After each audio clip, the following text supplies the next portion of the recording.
चला अलिबाग स्पेशल झणझणीत कोळंबीचा रस्सा बनवूया.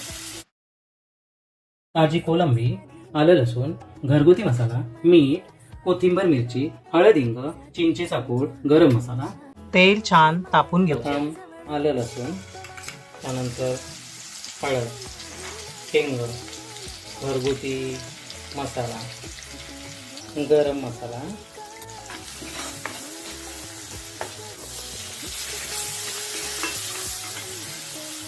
चिंचेचा कोळ, मिरची, कोथिंबीर.